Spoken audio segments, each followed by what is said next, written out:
साथियों सलाम, नमस्ते, सत श्री अकाल और जय भीम जोहार। साथियों, क्या झारखंड में बड़ी साजिशें रची जा रही हैं? क्या झारखंड में आने वाले विधानसभा चुनाव को लेकर नई नई रणनीतियां अपनाई जा रही हैं? क्या झारखंड में लोगों का इस्तेमाल बतौर कठपुतली किया जा रहा है? ये कौन कर रहा है दोस्तों? क्या जेल कैंप जो है संघ और भाजपा का कठपुतली बनकर रह गया है? झारखंड लोकतांत्रिक मोर्चा, बड़ी बात, जिसका सुप्रीमो है टाइगर जयराम कुमार महतो यानी डुमरी एमएलए। इसके अलावा क्या निशा कुमारी भगत जो केंद्रीय सरना समिति महिला मोर्चा की अध्यक्ष हैं, वो भी क्या भारतीय जनता पार्टी और संघ के इशारे पर नृत्य कर रही हैं, नाच रही हैं क्या? और इसके अलावा 208 सुप्रीमो सुदेश कुमार महतो की निकटतम सहयोगी, साथी और आंसू की नेत्री जिसने क्रिकेटा भी क्या इस खेल में शामिल है। ऐसी कई बातें आज विस्फोटक सामने आई है दोस्तों।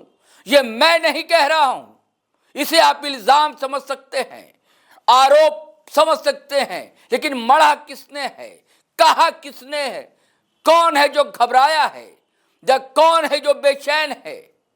इन लोगों के उभरने पर या उसके पास तर्कों की ऐसे तर्कश हैं कि अगर ये दो लोग सुने, अगर या तीन लोग, या जयराम कुमार महतो, निशा कुमारी भगत या ज्योत्सना क्रिकेटा कहीं मूर्छित ना हो जाएं। ऐसी बातें ही दोस्तों आज सामने आई हैं।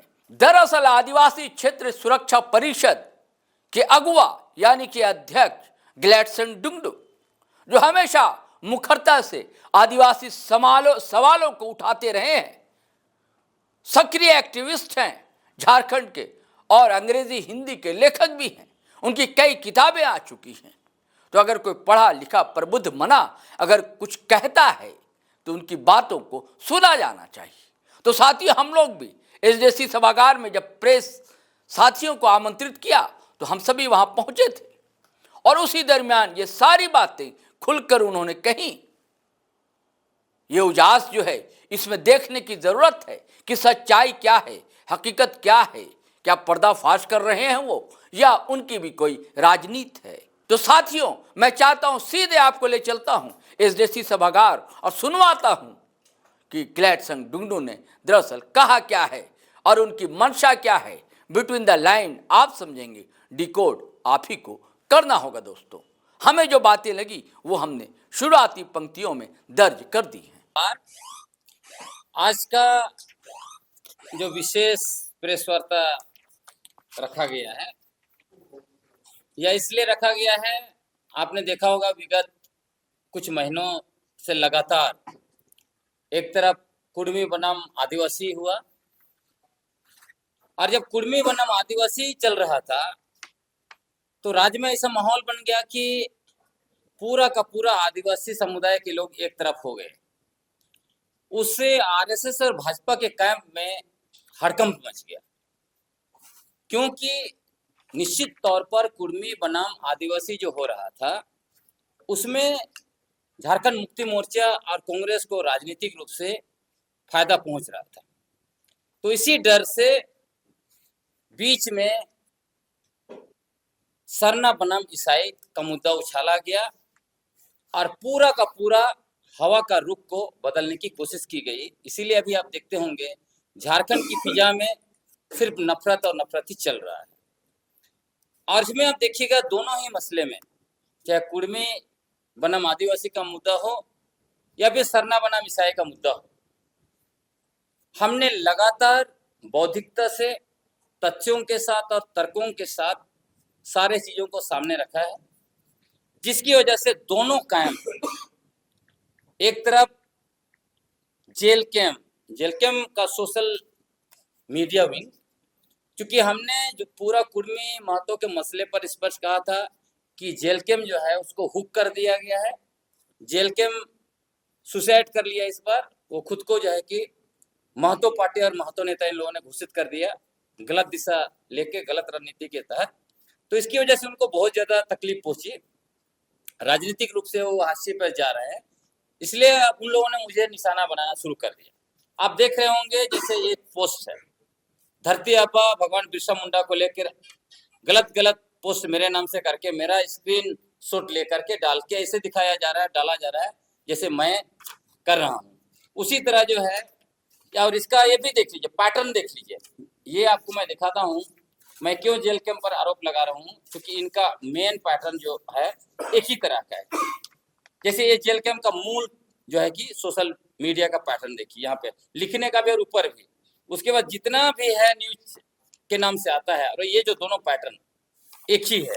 इसमें देखिए झारखंड और बाकी जो भी मीडिया के नाम से है वो है, तो सारा पैटर्न से बहुत स्पष्ट हो गया है। जो पोस्ट मैंने लिखा ही नहीं, जैसे हमारा उरांव समुदाय को लेकर मैंने जो मुद्दा उठाया था वो सिर्फ और सिर्फ एक सेक्शन के बारे में बात की थी, जो आरएसएस के साथ और भाजपा के साथ जुड़ के राज्य में सरना ईसाई के नाम पर नफरत फैलाता है।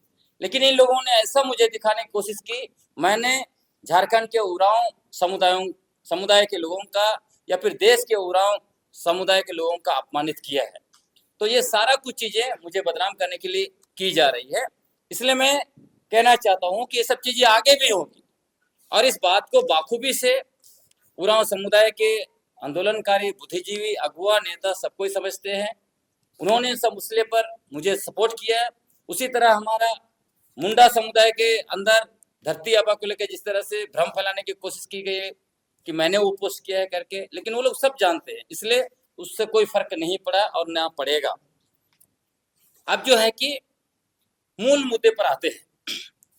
झारखंड में देखिएगा विगत 250 साल का इतिहास, 250 वर्षों के इतिहास में कभी भी धर्मांतरण, डीलिस्टिंग और आरक्षण हम आदिवासियों का मुद्दा नहीं रहा। हमारे मूल मुद्दे क्या थे?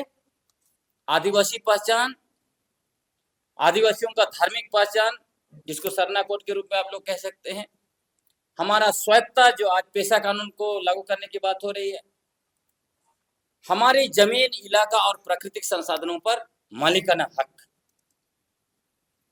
तो यही मुद्दे निरंतर जो है कि हमारे राज्य में विगत 250 वर्षों से चले आ रहे हैं। झारखंड जो मूल रूप से आंदोलन और शहादत और बलिदान का यहाँ पर इतिहास है, हमारे हजारों पुरखे शहीद हुए, आपस में नहीं लड़े। लेकिन आज हमारे मूल मुद्दों को डाइवर्ट करने के लिए आरएसएस और भाजपा के लोग हमारे ही कुछ लोगों को सामने रखकर हमारे हम आदिवासियों के मूल मुद्दों को डाइवर्ट करने की कोशिश कर रहे हैं। इसलिए हम आदिवासियों को 3 चीजों से सीखना चाहिए। एक तो हमारे पुरखों से, दूसरा बीजेपी का लगभग 14 साल का शासन काल झारखंड में रहा उससे, और तीसरा उन पड़ोसी राज्यों से जहां भाजपा की शासन आज है, चाहे छत्तीसगढ़ हो, उड़ीसा हो, मध्य प्रदेश, महाराष्ट्र हो, गुजरात हो। अब जो मैंने कहा हमारे पुरखों से क्या सीखना है, उदाहरण के लिए 2 बड़े आंदोलन है, उसमें संताल हुल और धरती आबा भगवान बिरसा मुंडा का बिरसा उलगुलान। संताल हुल में भी क्योंकि तब तक उधर बप्तिस्ट चर्च काम कर रहा था, तो संताल लोग ईसाई धर्म को अपनाए थे। कल्पना कीजिए वहां पे सरना ईसाई की लड़ाई होती तो क्या वो लोग ब्रिटिश हुकूमत को चुनौती दे पाते? क्या वो ये कह पाते कि ये इलाके हमारे हैं, यहाँ तुम्हारा शासन नहीं चलेगा? दूसरा, धरती आबा बिरसा मुंडा का बिरसा उलगुलान को भी उसका आधा इतिहास परोसा जाता है। कहा जाता है कि भगवान बिरसा मुंडा ने ईसाइयों पर हमला किया, लेकिन यह आधा इतिहास है, हाफ इतिहास है। मतलब आरएसएस अपने जरूरत के आधार पर हमारे महापुरुषों को, शहीदों का उपयोग करता है। जैसे धरती आबा भगवान बिरसा मुंडा ने चुटिया में जो है मंदिर पर भी हमला किया, वो और उनके अनुयायियों ने। उन्होंने जिस तरह से ईसाई धर्म को छोड़ा, उन्होंने जो है कि हिंदू धर्म को भी, सनातन हिंदू धर्म को भी छोड़ा। बाद में वो अपने आप को सरना धर्म, बोंगा प्रथा से भी अलग किया, बलि प्रथा से भी अलग किया, हड़िया प्रथा से भी अपने आप को अलग करके बिरसायत अलग धर्म बनाए। और मैं आपको बताना चाहता हूं कि 1999 24 दिसंबर जब क्रिसमस मनाया जाता है, पूरे बिरसा के अनुयायी और धरती आबा भगवान बिरसा मुंडा खुद सभी लोग रणनीति बनाए कि जो भी क्रिसमस मनाने जाएंगे उन पर हमला हम लोग करेंगे, चर्चों पर हमला करेंगे। उन्होंने किया, कहीं की हताहती भी हुई, लेकिन जस्ट 2 दिन के बाद उन्होंने अपने अनुयायियों के साथ मीटिंग किया और मीटिंग करके उन्होंने सबको कहा कि हम आप मुंडाओं पर हमला नहीं करेंगे। हमारे मुंडा चाहे ईसाई धर्म को मानते हैं, हिंदू धर्म को मानते हैं, या जो है कि बोंगा प्रथा को मानते हैं, हम सभी लोगों के साथ मिलकर हम जो है ब्रिटिश हुकूमत के खिलाफ, जमींदारों के खिलाफ और साहूकारों के खिलाफ लड़ाई लड़ेंगे। और उन्होंने जो मुंडा लोग ईसाई धर्म को मानते थे उनको भी कहा, और सारे लोग जो है कि एकजुट हुए और संघर्ष को आगे बढ़ाया। तीसरी चीजें जो सीखनी है, बाबा कार्तिक उरांव को लेके वो लोग डिलिस्टिंग एक पक्षीय दिखाता है।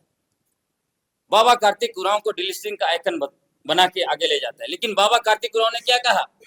बाबा कार्तिक उरांव ने आदिवासी हिंदू नहीं है नामक एक किताब लिखा, जिसमें वो लिखते हैं कि आदिवासियों के, आदिवासी समाज में हिंदू देवी देवताओं के लिए कोई जगह नहीं है। हिंदू ईश्वरवादी हैं और आदिवासी प्रकृति पूजक है। ये क्या बताता है? ये बताता है कि जो आरएसएस और बीजेपी के कायम में जो रहते हैं, जो नैरेटिव बनाते हैं सरना सनातन एक है, संताल सनातन एक है, इस नैरेटिव को पहले ही बाबा कार्तिक उरांव ने धजिया उड़ा कर रखा है, इसलिए इनको झूठ परोसना नहीं चाहिए। इसलिए मैंने कहा हमें जो है कि अपने पुरखों के इतिहास से सीखना चाहिए। जो मैंने कहा झारखंड में बीजेपी का 14 साल का शासन से क्या सीखना चाहिए, उस 14 साल के शासन काल में उन्होंने क्या किया? उन्होंने औद्योगिक नीति बनाई, औद्योगिक नीति लागू करने के लिए पेशा कानून का नियमावली नहीं बनाया, उसको लागू नहीं किया। उसके बाद एक के बाद झड़ी लगा दी एमओयू का। झारखंड के अनुसूचित क्षेत्रों में असंवैधानिक तरीके से झारखंड नगर पालिका अधिनियम 2011 और झारखंड पंचायत राज अधिनियम 2001 लागू किया। उसके बाद आगे आप देखिए, झारखंड के पारंपरिक ग्राम सभाओं की अधिकारों को छीनकर 21 लाख एकड़ जमीन को लैंड बैंक में डाल दिया। झारखंड के सरना स्थल देसावली, जहरथान, सबको सरना स्थल में इन लोगों ने डाल दिया। जो आदिवासी लोग अपना गांव, अपनी जमीन, इलाका, प्राकृतिक संसाधनों को बचाने के लिए पत्थलगाड़ी आंदोलन किया, 11,109 लोगों पर देशद्रोह का मुकदमा किया, 115 लोगों को जेल में डाला। सीएनटी और एसपीटी कानून, जिसको हम लोग कहते हैं, ये कोई कागज के टुकड़े नहीं है, ये हमारे पुरखों के खून से लिखे गए दस्तावेज है। उसको 3 मिनट में विधानसभा में इन्होंने संशोधन किया। तो ये वे लोग हैं जो आदिवासियों को वनवासी घोषित किया, सरना को सनातन में जो है कि समाहित करने के लिए एड़ी चोटी इन्होंने एक किया। तो ये लोग आदिवासी के हितैषी नहीं हो सकते हैं, इसलिए इन लोगों से सीखना पड़ेगा। उसके बाद तीसरी बात जो मैंने कहा कि हम लोगों को पड़ोसी राज्यों से सीखना चाहिए। क्या सीखना चाहिए? आरएसएस और भाजपा के लोग पड़ोसी राज्यों में धर्मांतरण के नाम पर, आरक्षण और डिलिस्टिंग के नाम पर आदिवासियों को बांटा, सत्ता हासिल किया, और सत्ता हासिल करने के बाद वहां हमारी जमीन, इलाका और प्राकृतिक संसाधनों को पूंजीपतियों को सौंप रहे हैं। 5वीं अनुसूची इलाके में बाहरी जनसंख्या को उन्होंने भरा और अनुसूचित क्षेत्र का नियम कानून भी बदल दिया। उदाहरण के लिए आप चले जाइए, छत्तीसगढ़ में हसदेव जंगल और पूरा बस्तर और बाकी इलाके में जो चाहिए अडानी को, जिंदल को, मित्तल को सौंप रहे हैं, और जो आदिवासी जल जंगल जमीन की लड़ाई लड़ रहे हैं उनको नक्सली घोषित करके उनकी हत्या कर रहे हैं और जश्न भी मना रहे हैं। ये सब चीजें हो रही हैं। महाराष्ट्र में देख लीजिए किस तरह की चीजें की है उन्होंने। मध्य प्रदेश में सिंगरौली में चले जाइए आप, वहां कह रहे हैं कि यहाँ 5वीं अनुसूची लागू नहीं होता है क्योंकि आदिवासियों का जनसंख्या कम हो गया, इसलिए पेशा कानून लागू नहीं होगा। मतलब अपने अनुसार बीजेपी की सरकारें नैरेटिव बना रही हैं। तो इसीलिए हमें सीखना है कि ये मूलतः झारखंड में भी यही आपस में लड़ा के 29 में बीजेपी के सत्ता लाना चाहते हैं, 24 में नहीं कर पाया। नहीं तो यहाँ पे अडानी यहाँ पे उछलता झारखंड में अभी, तो अडानी को लाकर ये लोग भरना चाहते हैं, उनका सारा जल जंगल जमीन को देना चाहते हैं। और आपको बताता हूं, यदि इनकी अभी शासन रहती, इनकी जब शासन थी उस समय में देखिए विगत 25 वर्ष का अगर आप एनालिसिस करेंगे तो आपको पता चल जाएगा कि झारखंड में कैसे बाहरी पॉपुलेशन भर गए यहाँ पर। तो ये सारे चीजें बताते हैं कि आदिवासियों को, इसलिए मैंने कहा पड़ोसी राज्यों से सीखना पड़ेगा। अगला बात मैं जो कहना चाहता हूँ मूल रूप से वह देखिए, धर्मांतरण, आरक्षण और डीलिस्टिंग आदिवासियों को कभी मुद्दा नहीं रहा। आप देख लीजिए, हमें सोचना चाहिए, यह आरएसएस का मूल मुद्दा है, आज हमारे ऊपर पुश कर रहा है। आरएसएस का साल साल का इतिहास देखिए, आरएसएस ने अपने 100 वर्षों में ब्राह्मण लोगों को ही सर्वोच्च पद पर डाला। ये जो है कि मूल रूप से यूरेशिया से आए हैं। इनका डीएनए ओरिजिन यूरेशिया में मिला। आपका 2018, 19 और 24 का डीएनए रिपोर्ट आप पढ़ लीजिए, दुनिया के बड़े बड़े साइंटिस्टों ने मिलकर लिखा हुआ है, और उसमें भारत के साइंटिस्ट भी शामिल हैं। इसलिए वो बोल भी नहीं सकते हैं कि ये विदेशियों ने जो है कि ये डीएनए रिपोर्ट बनाया है। अभी ये लोग जो आरएसएस को चलाते हैं वो अपने आप को श्रेष्ठ घोषित करके रखा हुआ है। वो कहते हैं भगवान ने हमें श्रेष्ठ बनाया, और बाकी को बोलते हैं ये तुच्छ लोग हैं। और जब चुनाव आता है तो कहते हैं गर्व से कहो हम हिंदू हैं। लेकिन जैसे ही चुनाव खत्म हो जाता है, आदिवासी, दलित और ओबीसी को जो अधिकार देने की बात होती है आरक्षण के तहत, तो कहते हैं आरक्षण जो है कि देश तोड़ने वाला है। आरक्षण के लोग पुरजोर विरोध करते हैं। तो क्या ये लोग सरना आदिवासियों को आरक्षण सचमुच में दिलाना चाहते हैं, इसलिए डीलिस्टिंग का जो है कि कैंपेन चला रहे हैं? ये सिर्फ और सिर्फ आरक्षण को खत्म करने के लिए ये सब ड्रामा चला रहा है। और मैं कहता हूं, डीलिस्टिंग का मतलब क्या है? एसटी सूची से हटाना। मैं आपको बताना चाहता हूं, जब लिस्टिंग जो हुआ है एसटी सूची में, उसका आधार धर्म नहीं है, तो डीलिस्टिंग का आधार धर्म कैसे होगा? लोकुर कमेटी पढ़िए, क्या बोलता है। लोकुर कमेटी में स्पष्ट लिखा हुआ है कि आदिवासी कोई भी धर्म मानने से उसकी जो है जीवन शैली नहीं बदलती है। इसलिए वो जो है उसमें आपका संविधान का जो आदेश बनाया गया 1950 में, शेड्यूल्ड कास्ट के लिए अलग बनाया गया और शेड्यूल्ड ट्राइब के लिए अलग बनाया गया। शेड्यूल्ड कास्ट के लिए पहला बनाया गया था, जिसका आधार धर्म रखा गया, क्योंकि छुआछूत उसके मूल में है। और हम लोग आदिवासी लोग वर्ण और जाति व्यवस्था से नहीं आते हैं, इसीलिए हम लोगों को अलग जो है कि उसमें रखा गया। अनुच्छेद 341 और 342 भी पढ़ना चाहिए। और 2-3 चीज कह के मैं खत्म करना चाहता हूँ, फिर अजय भाई कहेंगे। आप जो है लोकुर कमेटी का मैंने आपको कहा, अगर डीलिस्टिंग होगा तो वो लोकुर कमेटी के आधार पर ही होगा। और लोकुर कमेटी के आधार पर होगा तो सरना आदिवासी भी जाएंगे, जो ईसाई धर्म को मानते हैं वो भी जाएंगे, हिंदू धर्म को मानते हैं या किसी और को धर्म को मानते हैं वो भी जाएंगे। इसलिए जाएंगे, डीलिस्टिंग शुरू हो चुकी है, लोगों को पता नहीं है। आप सुन रहे होंगे, बार बार सुप्रीम कोर्ट कह रहा है कि आरक्षण सिर्फ एक बार मिलना चाहिए, दूसरी पीढ़ी को नहीं मिलनी चाहिए। ये डीलिस्टिंग होगा आज न कल। आपको मैं कहना चाहता हूं, ये अनुसूचित जनजाति या फिर आरक्षण ये अस्थाई नहीं है। हम आदिवासी हैं, आदिवासी शब्द अस्थाई है। इसीलिए मरंग के जयपाल सिंह मुंडा ने कहा था कि हम आदिवासी हैं और हमारे लिए दूसरा शब्द नहीं चाहिए। आप आरक्षण के नाम पर लड़िएगा, कहीं नहीं बचने वाले हैं। तो ये जो धर्मांतरण, आरक्षण और डीलिस्टिंग का जो शोरगुल मचा रहे हैं, ये मूल रूप से आरएसएस के ही लोग हैं जो बीजेपी के लिए वोट जुगाड़ कर रहे हैं। इनका सरना धर्म, सरना कोट, सरना स्थल, सरना झंडा या सरना आदिवासियों से कोई लेना देना नहीं है। इनका सिर्फ और सिर्फ अपना दाल रोटी चलाना है। और 29 में कुछ चुनाव लड़ेंगे, उससे पहले जो भी चुनाव सब होगा, मेयर वगैरह का चुनाव सब होगा, उसमें वो लोग को टिकट मिलेगा। इसीलिए जो है कि वो लोग कर रहे हैं। आखिरी बात मैं ये कहना चाहता हूँ, हम आदिवासियों की जो मूल मुद्दे हैं आज भी, वो है आदिवासी पहचान, स्वच्छता, सरना कोड, भाषा, संस्कृति और जमीन, इलाका और प्राकृतिक संसाधनों पर मालिकाना हक। इसलिए अगर हम लोग अपने हक और अधिकारों के लिए एकजुट नहीं हुए और हम लोग ऐसे ही आपस में लड़ते रहे, तो समझ लीजिए कि जो यूरेशिया वासी लोग हम लोगों को आपस में लड़ा रहा है, वो हमारा अस्तित्व मिटा देगा। तो साथियों, आपने सुनी बातें, बड़ी बातें बताई हैं ग्लेडसन डुंगडुंग ने, और पहली बार मुझे लगता है सीधे सीधे अटैक किया है भारतीय जनता पार्टी और संघ पर। और यहां तक कह दिया है कि संघ को संचालित करने वाले लोग खुद यूरेशिया से आए हैं, यहाँ के स्थानीय निवासी नहीं हैं। यानी कि मूलवासी और आदिवासियों का हक अधिकार वो लोग अपनी राजनीतिक चालों के मार्फत हड़पना चाहते हैं, ऐसा ही कुछ कहा है उन्होंने। और उन्होंने वह संघ और भाजपा जो है कठपुतली बनाकर रख चुके हैं।